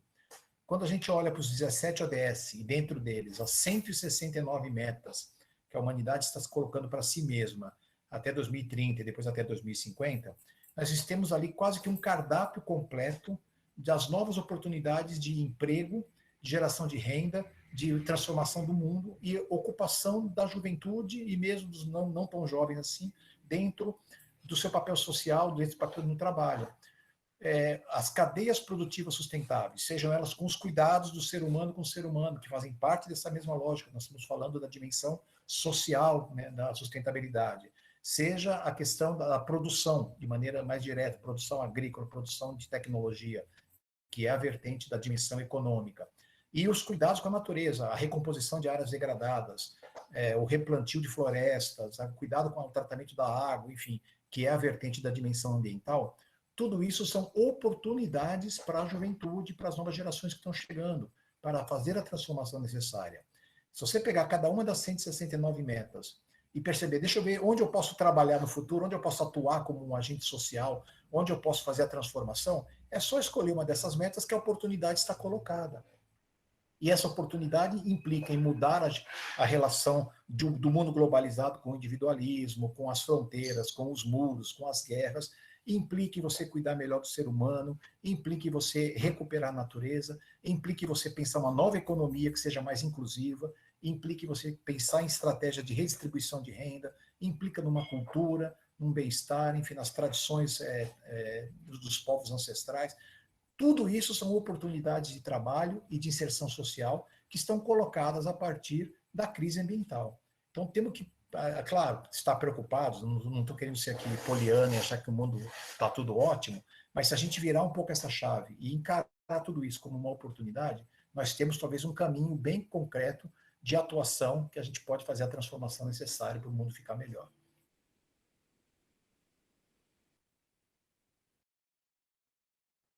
Muito bom. Quantas contribuições, né? Faz a gente refletir muito. Alguém quer fazer uma pergunta, fazer algum comentário aqui com o áudio, liberar o áudio para poder interagir aqui com os nossos participantes? Pode ficar à vontade, ou levantar a mão, ou fazer a pergunta. Oi, Ricardo. Não, Oi, só queria até comentar o que a partir da discussão que foi levantado, né, sobre trabalho produtivo e reprodutivo. Eu lembro de uma frase do Greber, que ele fala que um copo é produzido uma vez, mas ele é lavado centenas, milhares de vezes, né? Então, por que a gente valoriza só a produção do copo? Quando a gente só valoriza a produção do copo, a gente desvaloriza quem faz esse trabalho de lavar os copos, faz toda essa reprodução da vida, e também a gente gera a necessidade de ficar produzindo de forma incessante os copos, aí destruindo a natureza, né? Como, de certa forma, essas coisas estão conectadas, né? Totalmente, Carlos. Eu agradeço muito as reflexões, foram muito instigantes, assim. Muito bem. Mais alguém? Eu queria colocar um ponto aqui. Por favor, Bruno. Eu lembrei de um dos episódios do podcast que me impressionou muito, que foi com o professor Ângelo Soares, que é professor da Universidade de Montreal, do Quebec, né, mas em Montreal. Ele disse uma coisa que eu achei muito interessante, falando sobre uma das dimensões do cuidado, que são as emoções do cuidado. E que a gente não percebe o quanto isso, né, está presente nesse trabalho do cuidado. Então, ele deu um exemplo, né, de uma enfermeira que tinha que lavar um corpo de um paciente no hospital, e em algumas situações ela se sentia extremamente intimidada, porque tinha ali, por parte desse paciente, que era um idoso, um apelo sexual, né? São coisas que a gente nunca para pensar, né? A gente neutraliza essas dimensões do cuidado de tal maneira como se alguém estivesse exercendo um dom, né? E isso basta para que aquele trabalho seja exercido. Mas e a dificuldade do exercício desse cuidado, né? Outro exemplo que ele trouxe, que outras pessoas trouxeram, por exemplo, dos cuidadores de idosos, né? Que trabalham no limiar entre a vida e a morte, e que não só perdem uma pessoa com quem estão, né? Com quem se relacionam por vezes há tantos anos, mas também, ao mesmo tempo, perdem o emprego, né, naquele dia em que esse idoso morre. Então, assim, essas dimensões da emoção do cuidado também não são quantificadas, mesmo no trabalho de cuidado não remunerado. E eu acho que esse é um ponto importante para a gente pensar, né? Porque mesmo aqueles trabalhos do cuidado que são remunerados, eles envolvem, né, relações extremamente íntimas, dores, angústias, medo, raiva, né?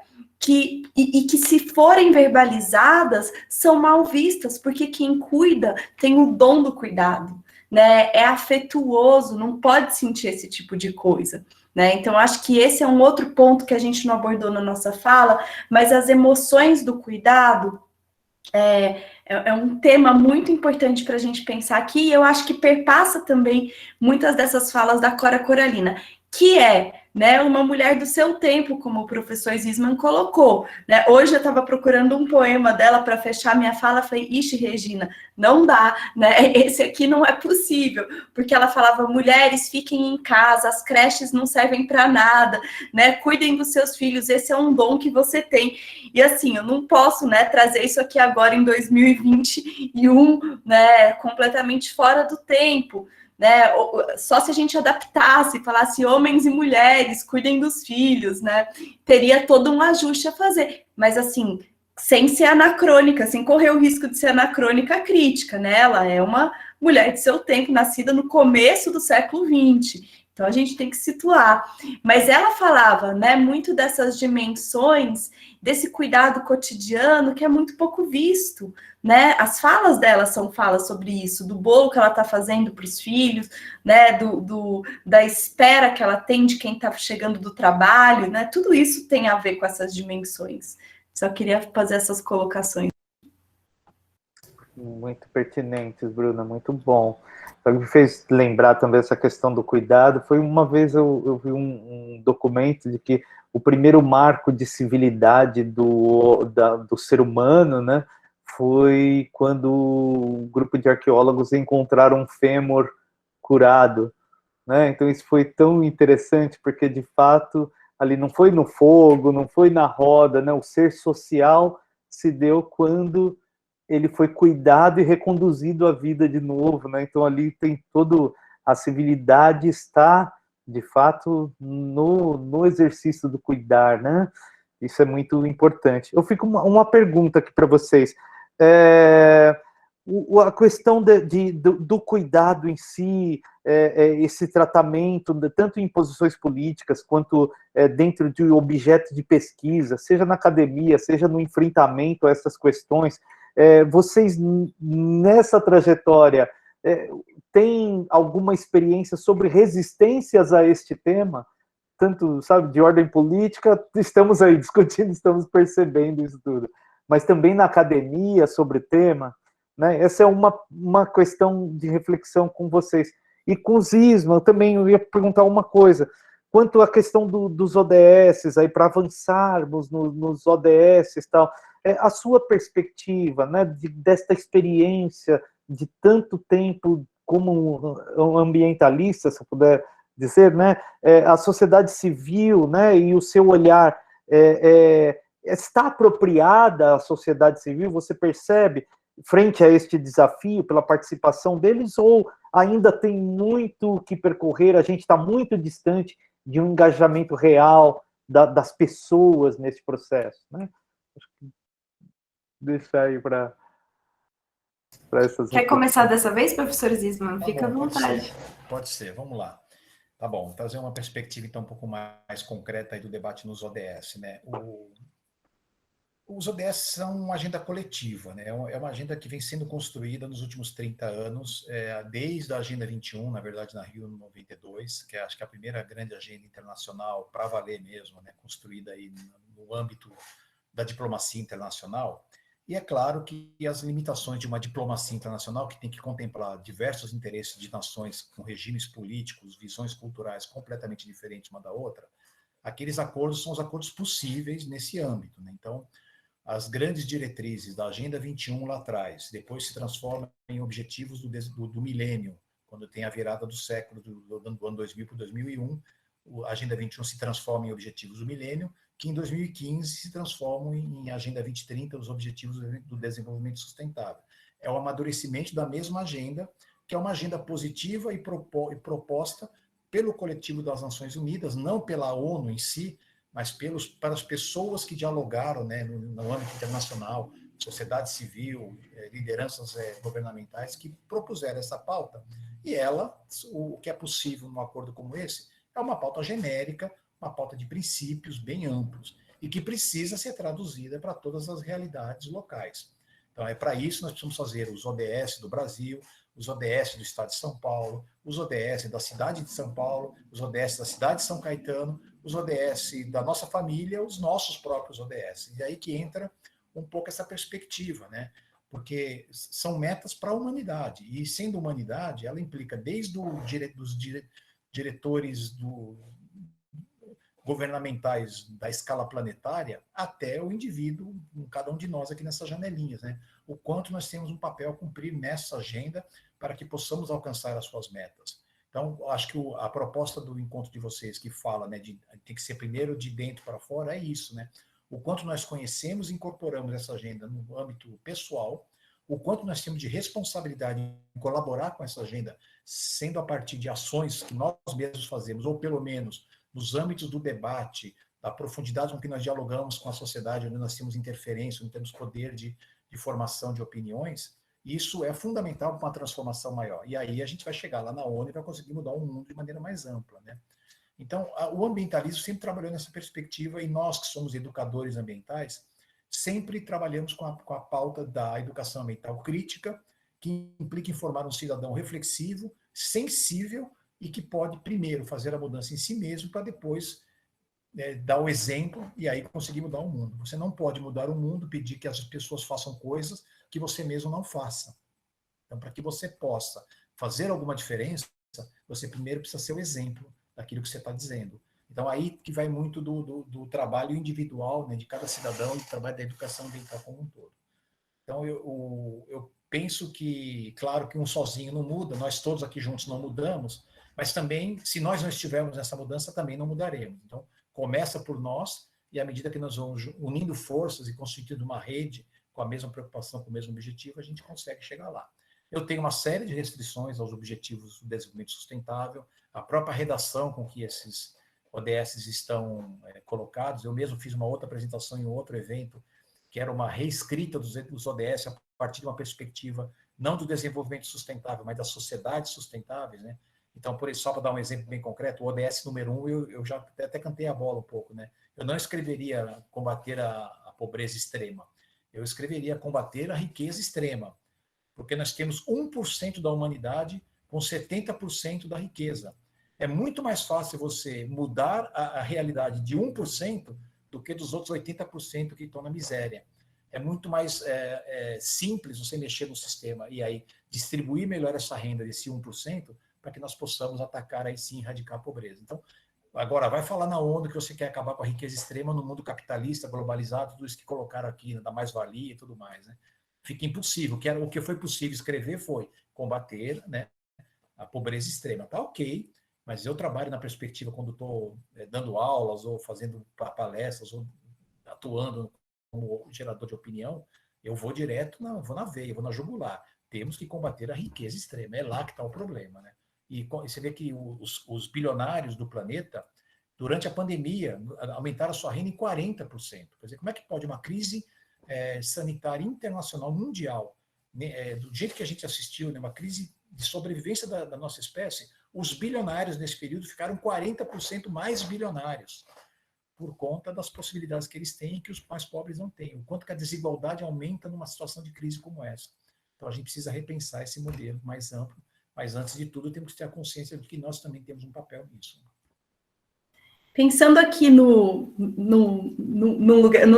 micro, né, dessa dimensão da resistência, eu lembrei muito do livro da professora Patrícia Tuma Bertolin, que é professora lá da Faculdade de Direito do Mackenzie, e ela fez um livro no pós-doc dela ela fez uma pesquisa sobre mulheres na carreira da advocacia. Eu acho que é um exemplo do nosso pequeno mundo aqui do direito, etc., mas que ele ilustra bem essas resistências, né? Pelo seguinte sentido, a Patrícia, ela entrevistou mulheres de diferentes escritórios de advocacia, então escritórios pequenos, boutique, grande, né? Diferentes tipos de escritório, e a pergunta dela era, por que tem tantas mulheres como estagiárias? E na base da pirâmide ali do escritório, como advogada recém-formada, etc., e tão poucas mulheres lá no topo da carreira de advogadas, né? Sócias dos escritórios, etc. A mesma pergunta vale, por que tem tantas mulheres juízas, né? Hoje em dia, quase equiparando a quantidade de juízas com juízes, tem estados que já superou, tem mais juízas que juízas na base da carreira, e como é que pode, quando chega no tribunal para virar desembargadora, não tem, né, desembargadoras mulheres, ou tem pouquíssimas. Então, essa categoria, né, analítica do teto de vidro que impede, né, a ascensão. Então, uma resistência muito grande, né, a ascensão das mulheres nas carreiras diz respeito à dimensão do trabalho de cuidado que essas mulheres exercem. Elas são mães, elas não podem ficar no escritório até 2 da manhã, né, atendendo cliente. Elas são mães, elas não podem perder a festinha da criança na escola, porque senão ela vai ser execrada. Ela não consegue levar o cliente para o happy hour, porque ela precisa estar em casa no horário do happy hour, e por aí vai. Então, ela tem um limite da atuação dela enquanto advogada que é muito, você não vê, né, não está escrito, não está normatizado, mas está ali, ela não consegue ascender. Então, eu acho que para nós mulheres, né, essa resistência a esses debates, né, acho que tem a ver com a sua pergunta num plano micro aqui, né, essa resistência a esse tipo de debate, a esse tipo de inclusão, né, dessa temática, tem muito a ver com isso, tem muito a ver com essa dimensão do papel social exercido por mulheres, da função, né, do gênero e do quanto o gênero guia, né, os papéis sociais e a divisão sexual do trabalho. Então, esse é um exemplo da advocacia, mas podia dar esse exemplo em qualquer outra área, né, na carreira acadêmica, né? Então, acho que passo a bola para a Regina aí. Não, eu só ia complementar, porque a Bruna falou do micro e a gente pode ampliar para vários debates, mas assim, pensando na esfera política, como o professor Ricardo mencionou, a gente tem, não é à toa que as enfermeiras até hoje não conseguiram um pleito que vem desde os anos 80, que é esse pleito que eu tinha mencionado sobre o piso salarial. Muitas pesquisadoras do cuidado estudam, né, por que os médicos são uma profissão tão valorizada, mas a enfermagem é uma profissão que ganha tão pouco e trabalha tanto. E isso tem a ver com o gênero. Isso tem a ver com cuidado.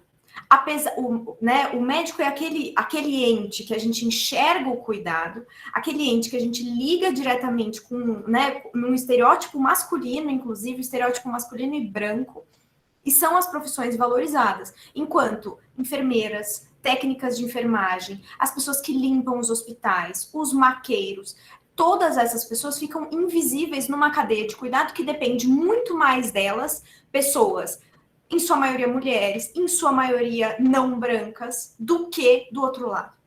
Então, essas coisas estão muito relacionadas.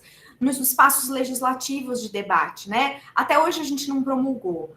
A Constituição de 88, a Constituição da República Federativa do Brasil é de 1988, né? Até hoje não foi para plenário uma lei sobre licença paternidade. A licença paternidade no Brasil ainda se rege por um anexo da Constituição, que é o ato das disposições constitucionais transitórias. Transitório já tem 3 décadas. Por quê? Porque o debate do cuidado é considerado menor. Então, em diversos espaços, essas questões de gênero, raça, o cuidado, o debate das mulheres é historicamente preterido. E é interessante pensar, e aí, assim, fazendo o link com os ODSs, que eu acho que é super importante, né? É como se os temas das mulheres sempre fossem menos urgentes, como se os temas de igualdade, os temas da população negra, da população, sempre fossem menos urgentes. Então, não, urgente é a economia, urgente é baixar preço, urgente é o cataclisma que a gente vai enfrentar daqui a uns anos. Tudo isso é muito urgente. Mas a própria ONU fala que para a gente conseguir construir e pensar em desenvolvimento sustentável, na sustentabilidade do planeta, na continuidade das gerações, é preciso pensar também em educação. É preciso pensar também em igualdade de gênero. É isso que os ODS estão dizendo, né? Não é erradicar a pobreza, não é cuidar das águas, é também. Mas é também pensar nas mulheres. E não é à toa, só para você, né? A gente está falando de ODS, mas cada ODS se desdobra em metas, como o professor Zisman mencionou. A meta 5.4 do ODS 5 fala em reconhecer e valorizar o trabalho de assistência e doméstico não remunerado, por meio da disponibilização de serviços públicos, infraestruturas, proteção social, etc, etc. Por quê? Por que a gente tem que pensar em desenvolvimento sustentável junto com esses debates de cuidado de gênero, de raça? Eu gosto muito de uma youtuber que eu acho que dialoga com as atuais gerações, que é a Rita Von Hunt. Não sei se vocês conhecem essa figura maravilhosa, mas como diria a Rita Von Hunt, me inspirando um pouco numa reflexão que ela fez num programa que ela foi no GNT. O que acontece? O trabalho não valorizado de cuidado mantém muitas mulheres na extrema pobreza, como eu mencionei, né? Essa divisão sexual do trabalho que faz com que muitas mulheres negras, que são chefes de família, né? A gente tem famílias chefiadas por mulheres no Brasil em grande volume. Famílias na extrema pobreza, né? Porque a maioria das famílias na extrema pobreza são as chefiadas por mulheres.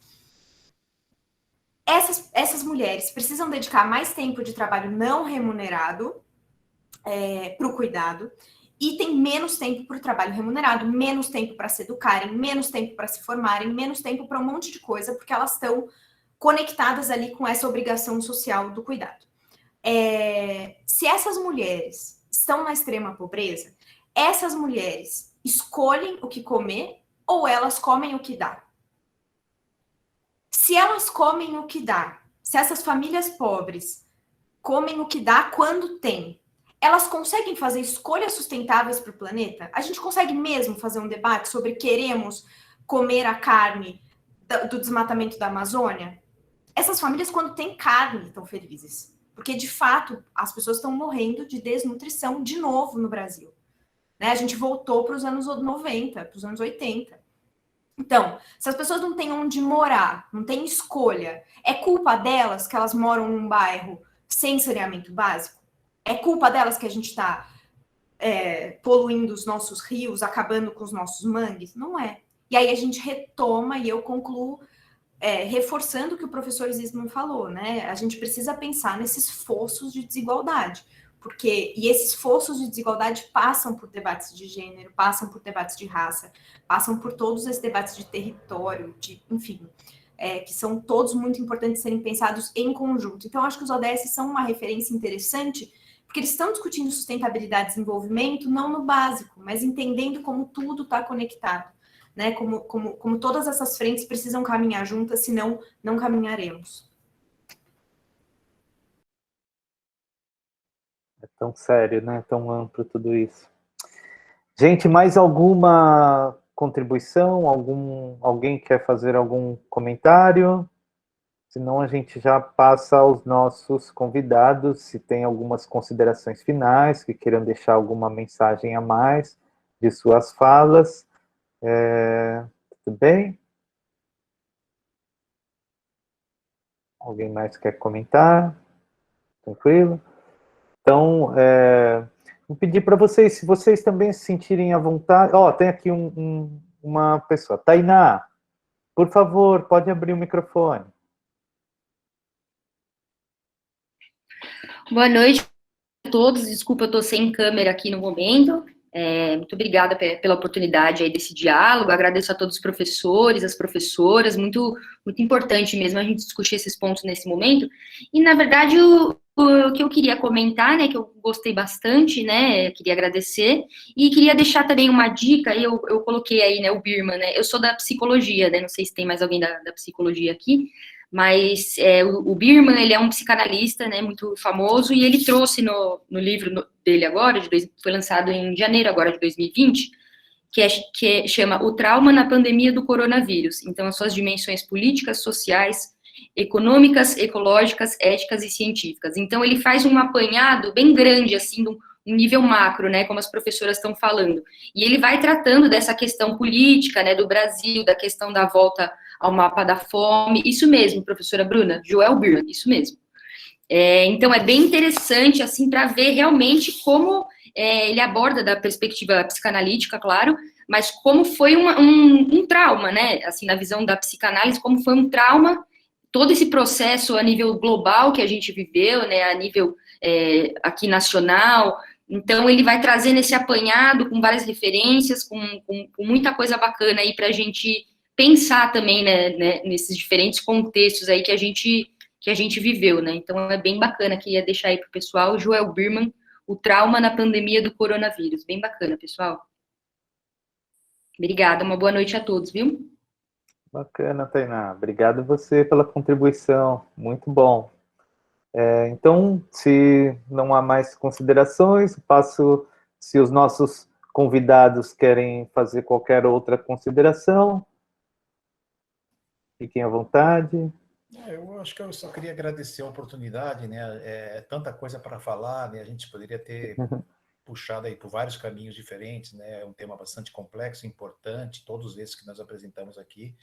E acho que eu queria que todo mundo percebesse que eu tentei trazer uma mensagem mais positiva. Hoje, esses últimos dias, estou bastante chateado com uma série de coisas que estão acontecendo, né? Claro, a pandemia de maneira mais ampla, mas na temática ambiental, ontem o nosso Congresso Nacional aprovou a mudança do Código Florestal para quase que impossibilitar a existência de matas ciliares nas metrópoles, nas grandes metrópoles.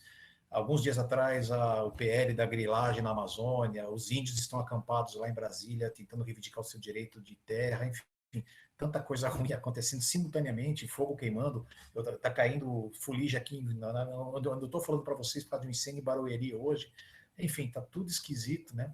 Então, acho que a gente também precisa um pouco sair disso e aí nos cuidarmos uns dos outros e trazer também uma mensagem de como é que a gente junto pode sair dessa, né? E acho que a gente tem que encarar como oportunidade mesmo.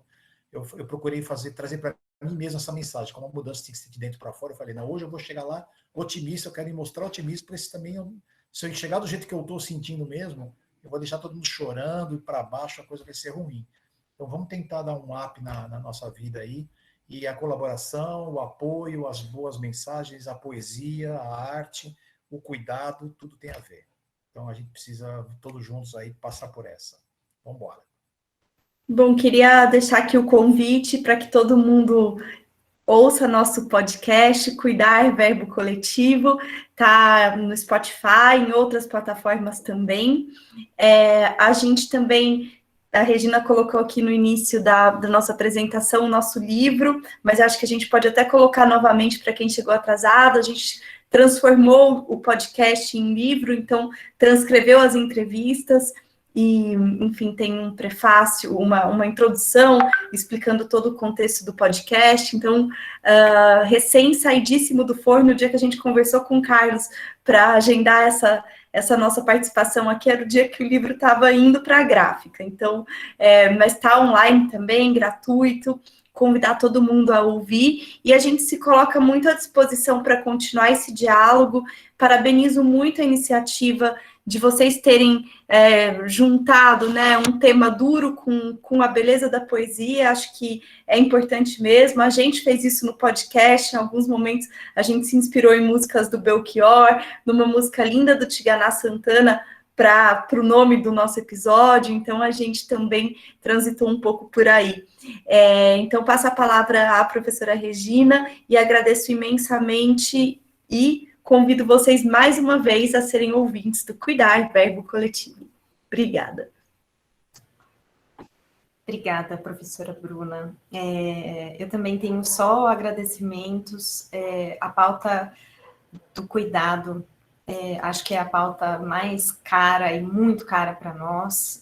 Esse evento, ter esse espaço, né, na universidade, ter esse espaço no SESC, acho que é isso, assim, a gente conseguir colocar mais essa pauta em debate, né, com tantas perspectivas. Vejam só, éramos 3 trazendo tantas coisas, né, para pensar, com os aportes que vieram, Carlos, Tainá, todos os comentários. Ricardo também com as perguntas e provocações. Então, é um debate que a gente precisa seguir fazendo, né? E a Bruna mencionou, eu ia justamente dizer isso, o podcast, como o professor Zisman disse, né? Naquele momento em que a gente achava que o mundo ia acabar e estava acabando, isso é um pensamento que é comum para a gente na atualidade, né? A cada semana é um novo fim de mundo, assim, um novo desabamento na nossa frente.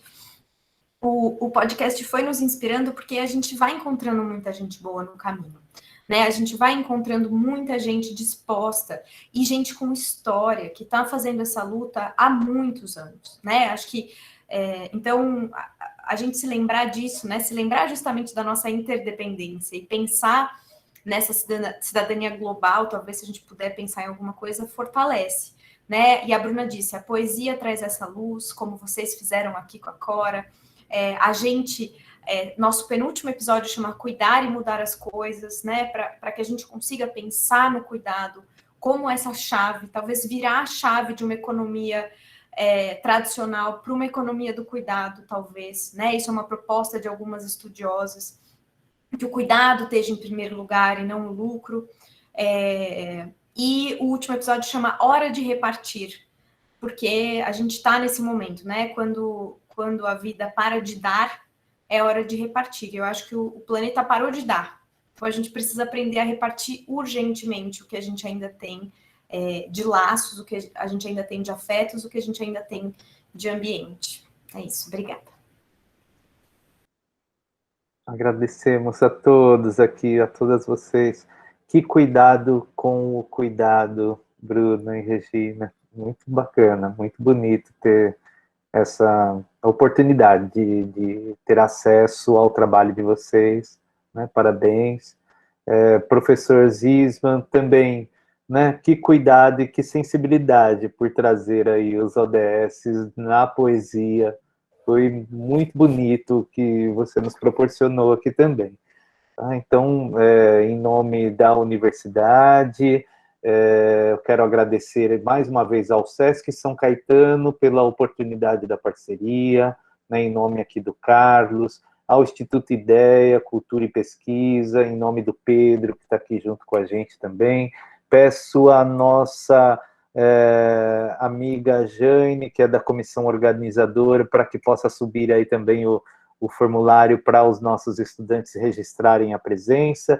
E queria encerrar aqui, o professor Joaquim, que é o nosso idealizador desse projeto, ele está em trânsito, ele está voltando para Araraquara, que ele mora, e ele não pode fazer a leitura de um poema dele. Lá dentro do ônibus, ele me pediu aqui, se achar que é conveniente, eu falei, sim, vamos encerrar com a leitura do poema do nosso professor aqui, então, que tem conexão com o tema.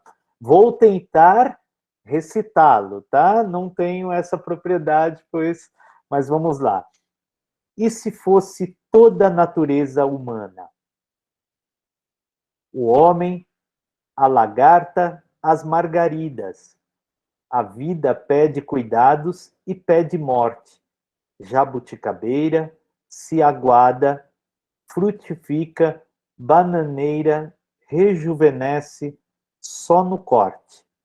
O gavião, o lagarto, inseto, verme, velho cedro, resina alimentar. É do fogo que se tece a caivara, da água fria em camadas o glaciar. Riquezas, desperdícios, fé, distâncias, escolhas, lutas, medo, sim e não. Uns recuam os olhos aos desvalidos, outros suam desgraças, minguado o pão. Imagina toda a natureza humana, uma cadeia corrente, vida, morte. Uma folha alimenta vida alheia, outra folha envenena e faz a morte.